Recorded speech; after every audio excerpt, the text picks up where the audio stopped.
Welcome to my board game QuickStart guide for Tokaido. Tokaido is a competitive game about sightseeing on the Tokaido Road in Japan during the Edo period. You win the game by scoring victory points, and you score victory points by sightseeing at the various stops along the road. The game ends when all players have reached the inn at the end of the board in Edo. Here are the important components: the board, player pieces with point markers, coins, character cards, panorama cards, souvenir cards, hot spring cards, encounter cards, meal cards, and achievement cards. To start, set up the board like this, with stacks of cards in their assigned places.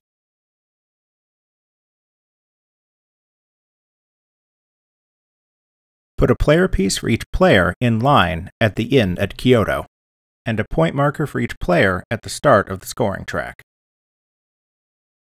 Each player will be dealt 2 character cards. Each character has unique abilities which you can look up in the manual, and starts the game with a different number of coins.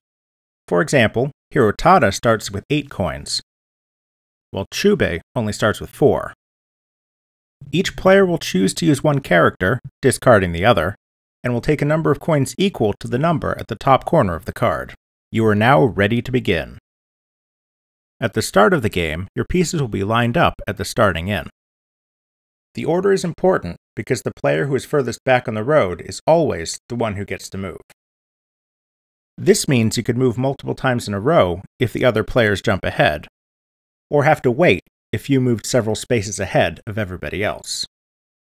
For example, the blue player is currently the furthest back, so it's their turn to move.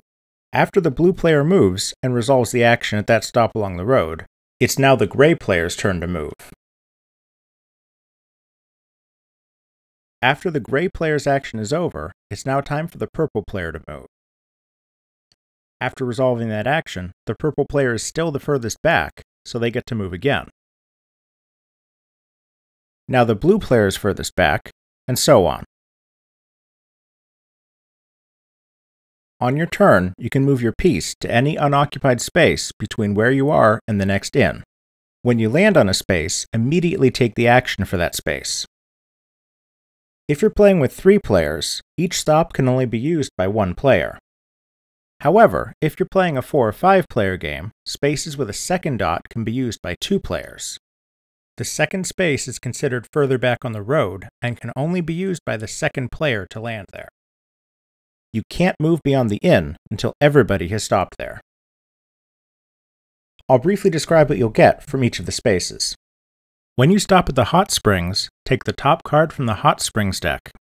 It'll be worth either 2 or 3 points. Hold on to the card you drew, because you can also get a bonus at the end of the game for visiting more hot springs than anyone else. When you stop at a panorama space, you'll sketch part of the scene. There are 3 types of panorama: the rice paddy, the mountain, and the ocean. There are also different lengths, with the rice paddy being 3 cards long, while the mountain is 4 long and the ocean is 5 cards long. If this is your first time stopping at that type of panorama, take the first part from the pile and gain 1 point. If it's your second visit, take part 2 and gain 2 points, and so on.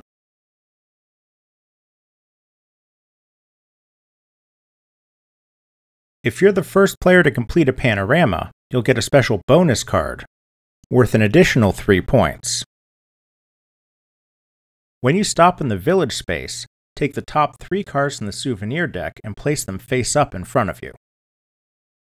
You can buy any of these, or none if you want. The cost in coins is listed on the card. There are 4 types of souvenirs in the deck, denoted by the logo in the corner.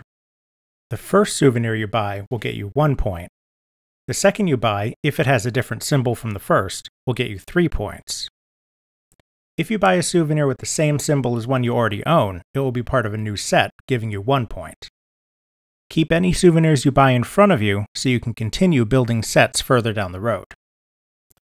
For example, if I bought these 2 cards, I would get 4 points, 1 for the first card and 3 for the second. If I bought another card and it had a different symbol, it would be worth 5 points.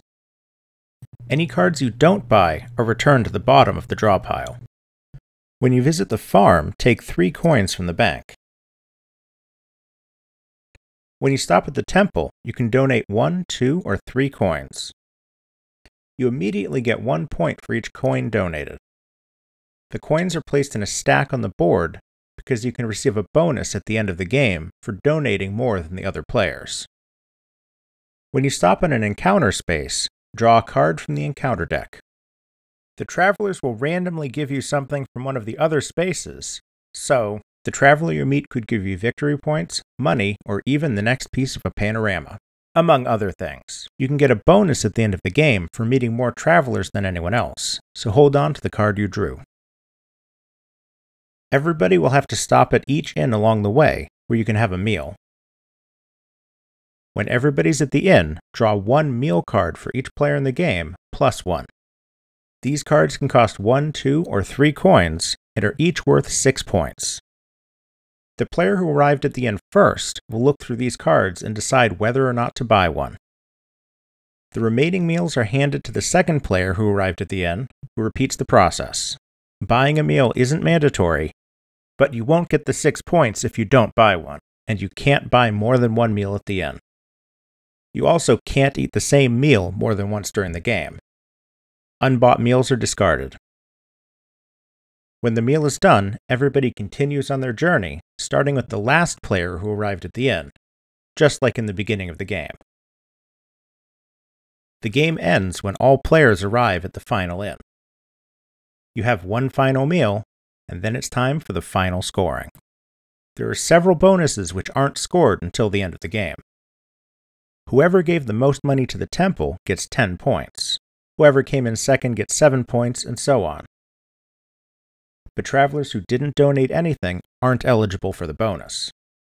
For example, if the donations looked like this at the end of the game, the blue player would get 10 points, the gray player would get 7 points, and the purple player would get 0 points. The player who visited the most hot springs gets the 3-point bather bonus. Whoever met the most travelers on the road gets the 3-point chatterbox bonus. The player who bought the most souvenirs gets the 3-point collector bonus. Finally, the player who paid the most for meals over the course of the game gets the 3-point gourmet bonus. If there are any ties, both players get the bonus. The player with the highest score is the winner. This has been a board game QuickStart guide for Tokaido. Refer to your manual for additional information and clarification, and don't forget that the most important rule is to have fun.